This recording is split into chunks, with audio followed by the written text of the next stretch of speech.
오늘 아침 뉴스의 맥을 짚어드리는 시간 뉴스연구소, 오늘도 두 분의 연구위원 함께합니다. CBS 김광일 기자, 경향신문 박순봉 기자, 어서 오십시오. 안녕하세요. 자, 이제 정말 선거운동 기간이 본격적으로 시작됐다 느껴지는 게 방송 전후로도 각 정당들의 광고가 많이 붙었어요. 집에 앉아 있으면 밖에서 또 선거운동 소리가 요란하게 들리기도 합니다. 여러분, 방송과 방송 전후에 붙은 그 광고들은 전혀 다르다는 거 일단 좀 인지해 주셨으면 좋겠고요. 첫 뉴스 어디로 갈까요? 야권 부동산 리스크. 야권의 부동산 리스크. 사전투표까지 4일 남았는데 주말 사이에 야권발 부동산 리스크로 뜨거웠습니다. 그러니까 후보자 재산 신고 내역이 공개된 뒤에 언론, 상대 후보들의 검증에 속속 걸리고 있어요. 네. 돌발 악재, 막판 변수로 부상하고 있습니다. 먼저 어제 새로 나온 게요. 양부남, 광주, 서을 후보인데 네. 5년 전에 한남동 단독주택을 20대 두 아들한테 증여했어요. 재개발 인가가 난 뒤에 한 거고 또 증여세까지 직접 내줬기 때문에 아빠 찬스 논란이 나왔습니다. 당사자는 부모 찬스는 인정하지만 편법이나 꼼수는 없었다. 1가구 2주택 문재인 정부 기조를 따르려는 조치였다. 이렇게 해명했는데, 그러니까 이렇게 당시에 그 검사장이었거든요. 네. 그래서 그 기조를 따르려고 했다는 거고, 다만 자식한테 증여한 게 1주택 취지를 반영한 건지 그게 맞는 건지는 따져볼 일일 것 같습니다.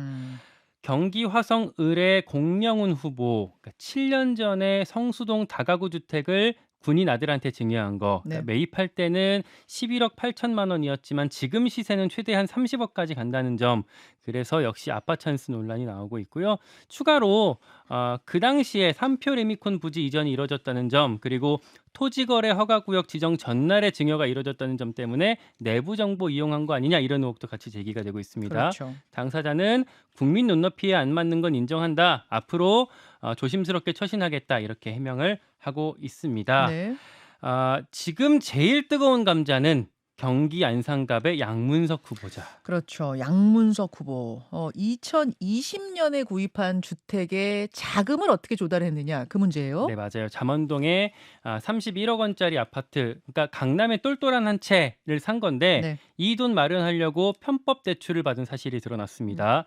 11억 원을 대구의 한 새마을금고에서 딸 명의로 네. 사업자 대출로 받은 거였어요. 그러니까 사업자 대출을 받은 이유는 그 당시에 이제 문재인 정권 때 이 투기 거래 제한 구역에서 집 살 때는 아파트로 대출을 못 받았던 거잖아요. 네, 그래서 처음에는 대부업체에서 대출을 받은 다음에 네. 그거를 이렇게 돌려서 상환하면은 조금 아낄 수 있다라는 얘기를 듣고 이게 대구 수성의 새마을금고에서 받았다고 합니다. 문제는 딸이 사업을 한다 해서 사업 자금으로 받았다는 거죠. 네, 근데 사업은 안 하고 그다음에 유학길에 올랐고요. 당사자 해명은 새마을금고에서 업계 관행이라고 제안해서 받았던 거다. 이거를 사기 대출이라고 몰아가고 있는데 그건 침묵할 수 없다. 단독 보도했던 조선일보 고소하겠다라고 얘기를 하고 있고요. 사기 대출은 아니고 편법 대출이다. 네, 그렇게 해명을 하고 있고요.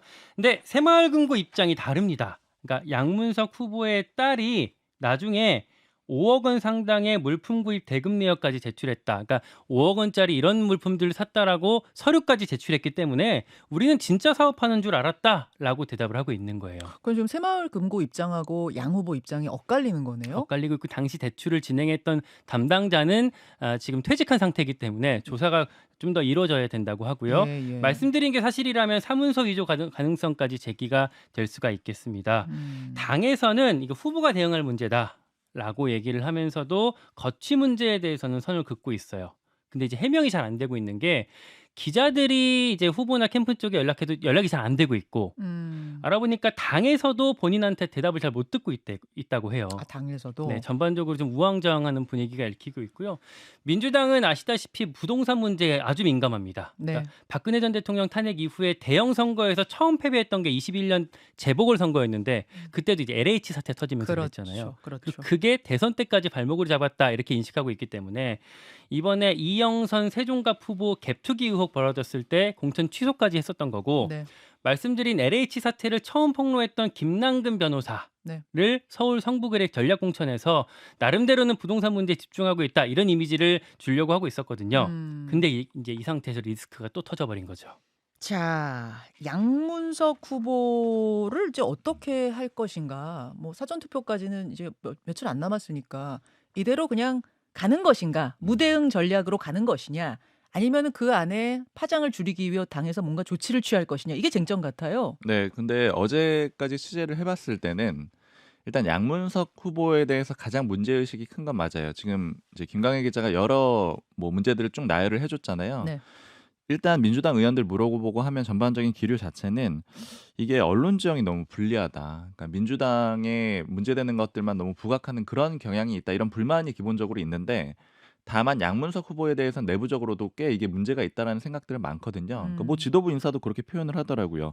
"이 문제 계속 끌고 갔다가는 쉽지 않을 수도 있을 것 같다." 이렇게 얘기들을 하는데 그러면은 공영훈 후보도 사실 부동산과 관련된 건데 그것과 이것이 좀 다르다라고 당에선 판단하는 거예요? 네. 특히 이 양문석 후보 같은 경우에는 이제 지도부 내에서도 좀 문제가 됐던 거는 이제 공천 과정에서도 문제 제기가 많이 있었거든요. 그러니까 제가 어. 들어봤을 때는 내부 회의에서도 하면 안 된다라는 의견들이 꽤 만만치 않았다는 거예요. 그러니까 대표적으로 뭐 노무현 전 대통령 발언도 그렇고 그 외에 뭐 수박 발언이라든가 이제 징계를 받은 이력도 있잖아요. 그러니까 이런 음. 것들 때문에 애초에 문제가 있다라고 봤던 사람인데 또 문제가 터지다 보니까 이제 지도부 내에서도 반발 기류는 있는데 네. 근데 제가 최근에 인제 그 지도부의 모 의원한테 물어봤습니다. 그러니까 저도 좀 궁금해 가지고 뭐라고 했느냐면은 지금 민주당이 흐름상으로 괜찮기 때문에 대부분의 리스크가 없고 지금 부동산 리스크, 후보들 리스크만 남아 있는 상황인데 음. "이거 정리만 하면은 남은 문제는 없는 거 아니냐. 근데 왜 정리를 하기가 어려우냐?" 이렇게 물어봤습니다. 예예. 그리고 특히 앞서서 세종갑의 이영선 후보는 정리한 바가 있었잖아요. 그렇죠. "그렇게 했었는데 왜 이번에 안 하느냐?" 이렇게 물어봤더니 네.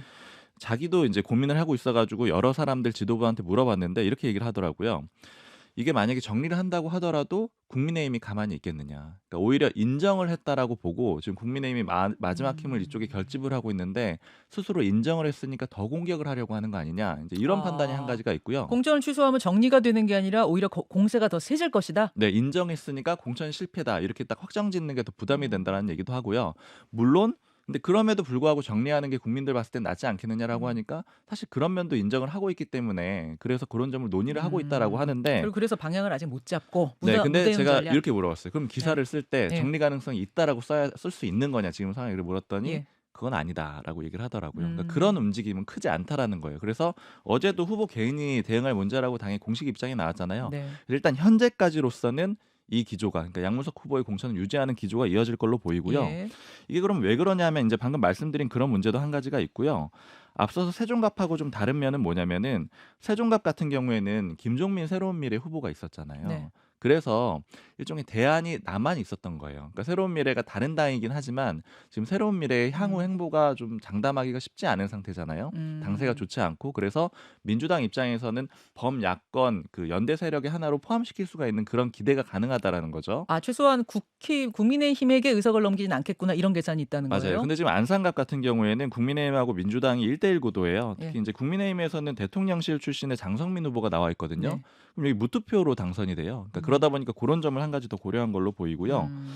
그리고 이제 여기에 또 영향을 주는 거는 판세도 영향을 줍니다. 그러니까 보통 후보들을 적극적으로 정리하고 이런 것들이 인제 중도층의 목소리에 가깝잖아요. 그렇죠. 지지층들은 좀 버티자 이런 목소리가 좀 그렇죠, 강하고요. 그렇죠.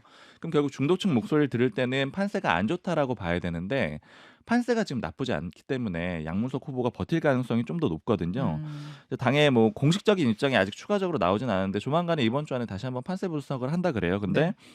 공식에 그나마 가까운 입장은 뭐냐면 110곳이 박빙이다. 그러니까 굉장히 조심스럽게 얘기를 하는 거거든요. 110곳 정도를 판세를 알 수 없다 이렇게 얘기를 하는데 세부적으로 제가 물어봤을 때는 좀 인상적이었던 건 서울이 지금 추세로 쭉 간다라고 하면은 지난 총선하고 비슷할 수 있다. 이런 얘기들이 좀 어. 나오거든요. 지난 총선이라면 민주당이 180석 했던 정말 대승했던 총선인데 물론 이건 공식적인 얘기는 아니지만 네. 관계자들은 그 이 정도까지도 흐름이 본다. 이어진다면 그 정도도 가능할 수 있다라는 기대를 하는데 지난 총선 때 서울이 어땠냐면은 49석이었거든요. 그중에 8석만 국민의힘이 가져갔어요. 예예. 이번에 48석으로 줄었거든요. 그러니까 비슷한 수준을 유지한다라고 하면은 지난번 전체 총선하고도 같이 연결되는 결과가 나올 수가 있습니다. 결국 판세도 그렇게 나쁘지 않은 상황이기 때문에 그러니까 좋은 상황이기 때문에 좀 더 버틸 힘이 있지 않겠는가 이런 뭐 네. 이야기가 나온다는 흐름 거예요. 자체는 전반적으로는 일단은 어떻게 정리하자 이런 기류는 좀 없습니다. 자, 알겠습니다. 민주당발 주말 그 부동산 리스크 좀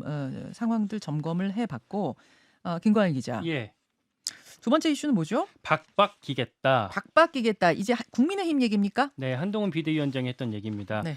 여권에서는 전반적으로 좀 몸을 낮추는 모습을 연출하고 있어요. 선거가 코앞에 다가오면 원래 이제 지지율 떨어지는 곳에서 의뢰하던 공식 같은 프로세스잖아요. 네.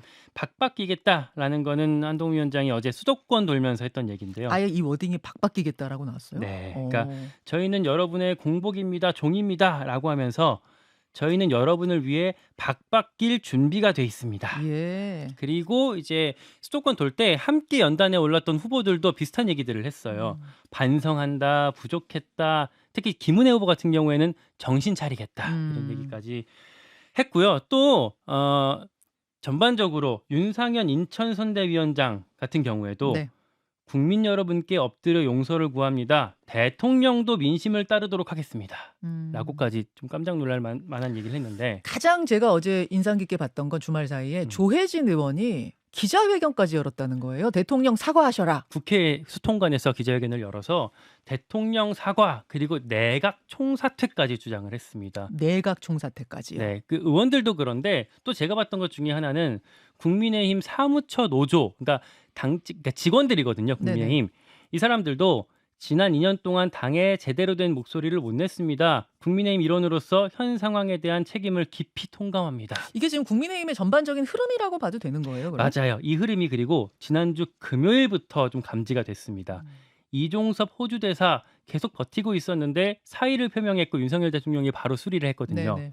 그리고 이수정 수원정 후보 대파 한 뿌리 발언 관련해서 잠시 이성을 잃고 실수했습니다라고 사과를 했어요. 사과했어요. 예, 그리고 이게 아무래도 좀 수도권 위기론이 좀 반영된 것, 그러니까 심상치 않은 분위기를 반영한 것 같은데 윤석열 대통령도 어제 부활절 예배에서 더 낮은 자세로 국민의 목소리에 귀 기울이겠습니다라고 나름대로는 좀 몸 낮추는 기조에 호응을 했어요. 지난주 금요일 이종섭 호주 대사 사퇴를 시작으로 국민의힘의 분위기는 반성의 모드 네. 이쪽으로 확 이제 흐름이 바뀌었다라고 볼 수 있는데 그 정점에 이르는 거라고 볼까요? 뭐라고 할까요?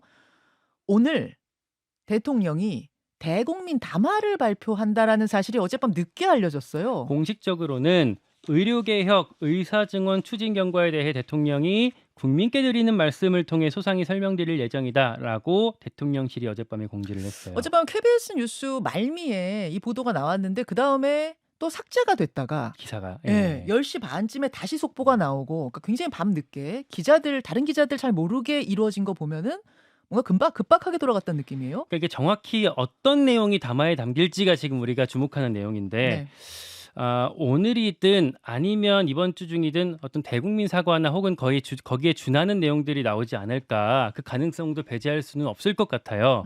말씀하셨던 어제 그 대통령 담화가 이제 알려졌던 KBS 보도 이후에 네. 저도 취재를 많이 해봤거든요. 네. 여권에 특히 뭐 대통령실 포함해서 근데 다들 그러니까 만약에 정말 사과가 아니다라고 한다면 우리 사과는 아니고 그냥 의료개혁 관련해서 하는 겁니다라고 세게 반박을 할 텐데 네. 다들 그러진 않더라고요. 잘 모르겠지만 사과인지 아닌지 잘은 모르겠지만 사과가 아닌 건 또 아닌 거예요. 네, 약간 회피하는 얘기들을 하는 걸 보면은 가능성을 아예 배제할 수는 없는 것 같고요. 민주당에서는 다만 이렇게 여권에서 계속 숙이는 분위기에 대해서 네. 국민을 기만하는 거다라고 비판하고 있습니다. 이재명 대표 특히 대국민 사기 행위다, 악어의 눈물이다, 속으면 안 됩니다라고 나름대로는 지지층 결집을 강조하려는 포석들을 보이고 있습니다. 자, 박순봉 기자의 취재 네. 내용도 좀 들어보죠. 일단 반성 모드로 들어간 거고 네. 제가 이제 소식 전해드릴 때마다 조금씩 그 국민의힘 내부에서 대통령이 이 문제는 해결을 해야 된다. 그러니까 아무래도 당이랑 디커플링 전략을 써가지고 한동훈 위원장 얼굴로 선거를 치른다고 하더라도 네. 결국엔 자꾸 정권 심판론으로 돌아오니까 윤 대통령이 등판하지 않으면 이거 해결되지 않는다. 이런 목소리가 수면 아래 꽤 많다라고 전해드렸었잖아요. 예. 그러니까 그 마지막 단계에 이제 도달을 했다라고 봐야 될 것 같아요. 공식적으로 그런 목소리가 나온 거고요. 아하. 제가 취재를 해보면은 지난주 후반부터 이렇게 쭉 얘기를 들어보면 위기감이 정말 전례 없다 이런 정도의 수준으로 느껴져요. 왜냐면 이제 뭐 당의 뭐 직원들이라던가 아니면 보좌진 그리고 예. 후보들 의원들 굉장히 좀 심각하게 받아들이고 좀 우울해할 정도로 그 정도로 상황이 굉장히 안 좋고요. 그런 단계들 중에서 몇 가지 일단 얘기를 해드리면은 예. 이제 의원들이 어제부터 적극적으로 나서기 시작한 거잖아요. 예, 예. 근데 여기에 대해서 내부적으로도 비판도 좀 있어요. 이게 왜 그러냐면 지난 2년 동안 모 관계자 표현 전해드리면 지난 2년 동안 말 한마디 못하다가 총선 때 안 될 것 같으니까 갑작스럽게 얘기를 하기 시작한다. 그러니까 그전에는 왜 말을 안 하다가 이제서 얘기를 하느냐 이런 식으로 좀 비판하는 목소리도 좀 같이 있고요. 제가 제일 주목해서 봤던 거는 사무처 노조의 이 반성문인데 여기 표현 보면은 반성하겠습니다, 바꾸겠습니다, 변하겠습니다 이게 한개 들어 있고요. 네. 그다음에 여기서 제일 좀 인상적인 거는 개헌 저지선을 지켜주십시오 이런 표현이 들어가 있습니다. 개헌 저지선이라면 200석이잖아요. 맞아요. 만약 야권이 200석을 가져가게 되면 200석 이상 가져가게 되면은 이제 사실은 탄핵도 마음대로 할 수 있는 상황 아닙니까? 거부권도 무용지물이 거부권도 되는 무용지물 거죠. 되고. 예. 그래서 요거를 이제 어제 당 사람들이랑 얘기를 하는데 이걸 딱 보고 캠프나 후보들이 딱 하는 얘기가 저한테 이렇더라고요. 이렇게 지금 상황이 안 좋은 거예요? 그러니까 오히려 더 물어볼 정도로. 근데 이 사람들도 안 좋다라고 생각했는데 사무처 노조에서 이런 반응이 나오니까 네. 지금 굉장히 어렵다라는 거구나. 이런 얘기들이 나오고 그 사무처 쪽에 물어보니까 반성문 이게 처음 내는 거라고 하더라고요. 아, 사- 역사상 네, 처음으로? 총선 앞두고 사무처 노조가 반성문 낸 거는 자기가 알기로는 처음이라고 이렇게 관계자가 얘기를 하고 그래요. 그다음에 이게 그럼 어떤 의미냐 이렇게 당에 좀 물어보니까 하는 얘기들은 네. 지금 이제 의원들도 전면적으로 나서지 않고 있고 음. 지도부도 안 나서고 있고 이제 용산도 안 나서고 있는 상황이잖아요. 그러니까 사무처 노조가 앞서서 우리가 먼저 반성할게요 이렇게 얘기를 한 거는 다른 쪽에 좀 다른 이 단위의 압박의 의미도 좀 있다라는 자극을 거예요. 주는 거죠. 그렇죠. 이제 그런 의미도 있는 거고요. 그리고 이제 요 상황하고 연결이 돼가지고 네. 이제 사무처 노조의 반성문이 나오고 나서 캠프 쪽에서 이렇게 심각한 거예요 하면서 하다가 모 관계자가 저한테 얘기를 하는 게 아, 이번에 후보들한테도 여의도 연구원 조사 결과를 안 준다 이런 얘기가 들리더라고요.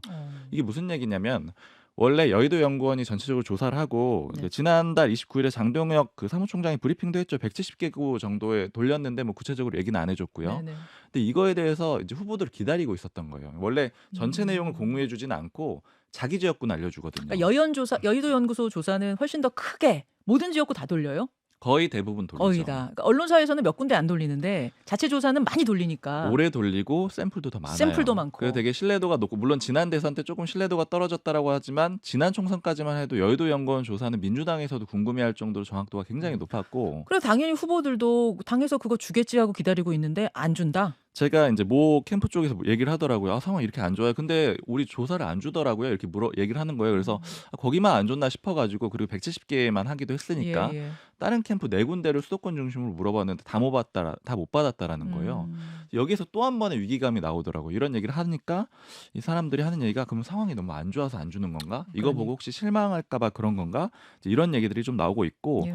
그래서 결국에는 이제 대통령까지 나서야 된다는 얘기도 있고 그다음에 지도부도 좀 사과를 해야 되지 않겠느냐 이런 얘기들까지 지금 같이 다 나오고 있는 상황입니다. 그러니까 어제 조혜진 의원이 중진의 조혜진 의원이 그냥 SNS에 올린 정도가 아니라 양복 입고 국회에 서서 기자회견을 했단 말이에요. 대통령 사과하셔라. 내각 총사퇴해라. 저는 그 전주에 SNS에 이런 거 올린 의원들도 있었지만 기자회견을 국회에서 각 잡고 했다는 것에서 이거는 굉장히 심각하게 지금 바라보고 있구나. 사실 경남 김해에서 이제 발바닥이 땀나도록 뛰고 다녀야 될 상황인데 이 상황에 장거리 서울로 올라와서 기자회견 했다라는 거는 이제 보통 상황은 아니라고 할 수가 있겠죠. 자, 오늘 대통령의 담화 아직 시간은 정확히 발표가 안 됐습니다만 네. 오전이지 않을까 싶어요. 여러분 듣고 또 내일 평가하도록 하고요. 다음으로 가죠. 동네 병원도 주 40시간. 전공의 이탈로 대학병원 진료에 문제가 있었는데 그래도 동네 병원은 다 정상적으로 운영이 됐었거든요. 그렇죠. 예. 근데 동네 병원에도 이제 변화가 있습니까? 의사협회에서 발표를 했는데요. 개원의들도 주 40시간을 지키는 준법 진료를 시작하겠다. 그러니까 아마 모든 동네 병원이 참여하지는 않겠지만 의협 회원들 가운데서 이렇게 의견이 모였기 때문에 이르면 오늘부터 시작될 거라고 합니다. 네. 의대 교수들 같은 경우에도 그러니까 지난주부터 주 52시간으로 근무를 줄였었잖아요. 네. 여기에 추가로 외래 진료랑 수술 일정을 좀 줄이겠다라는 방침이 나왔습니다. 그리고 충북에서 3살짜리 아이가 손도 못 써보고 숨진 사건이 하나 있었어요. 네. 33개월 여아인데 충북 보은군에서 1m 깊이의 도랑에 빠졌다가 작은 병원으로 실려갔는데 이게 심상치가 않으니까 큰 병원으로 옮기자라고 했던 거예요. 근데 병원 11곳에 연락해서 전원을 시도했는데 다들 거부를 해서 결국에 돌다가 숨졌고요. 이게 전공의 이탈 문제랑 관련이 있는지 보건복지부에서 조사에 나서겠다고 합니다. 참 이게 의정 갈등이 장기화되면서 이런 식의 상황도 벌어지고 국민적인 불안감, 피로감 높아지고 그러니까 오늘 대국민 사과까지, 대국민 담화까지 가는 거겠죠? 네. 결국엔 이제 의대 정원 문제를 윤석열 대통령이 어떻게 다루느냐도 한 축이에요. 그러니까 아까 이 전반적인 상황에 대해서 사과를 하느냐 마느냐 이게 한 네. 가지가 있는 네. 거고 그다음에 의대 정원에 대해서 한 발 물러서느냐 마느냐 이 문제도 좀 지켜봐야 되고요. 음.